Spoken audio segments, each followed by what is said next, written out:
Okay, now in this portion, I want to show you that I modified the matrix somewhat. You notice that I put in some red numbers on the axes. On the vertical axis, you can see 1, 2, and 3, again in red. Along the bottom or the impact axis, you can see 1, 2, or 3 in red. Now this is important because what you have is the ability to now quantify these risks. So let's do that. And again, we're going to use that top equation, that simple equation, P times I equals E. So probability times impact equals the event or the event score, which is going to be our risk score. So let me step around and show you what I mean. So if we look at number 1, 1 is in a position of high that we said before with our expertise. We just kind of had a gut feeling for what that is. Okay, that's fine, but we need to quantify that even more. Now, if I look at my equation and I want to come up with a score, an impact score, how would I do that? Well, it's P times I to equal E. So it's 3 times 3. That's the P is 3 because it's up here. 3, and up here again it's a 3 because it's over here. So it's 3 times 3 equals that score. So that comes out for number 1, it comes out to a score of 9. 9 would be its score.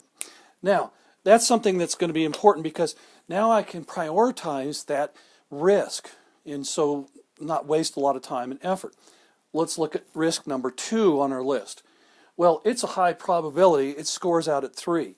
But impact-wise, we said it's not quite so much. So it's around a 2. So 3 times 2 equals 6. So that's its score. If we look at 3, I've got 2 times 2, and that's going to be a score of 4. And lastly, risk event number 4, we said was a low, so 1 times 1 is 1. And so I'll step out of the way so you can see that. So now you have a quantification of your risks. Number 1 has the highest score of 9. So what we want to do is pay attention to that and give it the highest priority among all of these.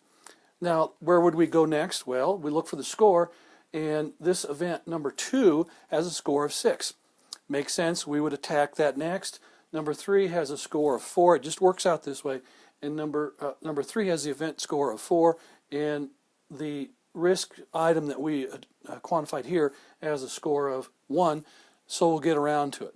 So you can go through everything this way, come up with a list, 1, 2, 3, 4, have a quantification number associated with it by using P times I equals E, the pi formula, and therefore be able to quantify your risks. Now, guys, one of the things is, this is something that a lot of MBA students get in school, and I didn't see this in our textbook necessarily.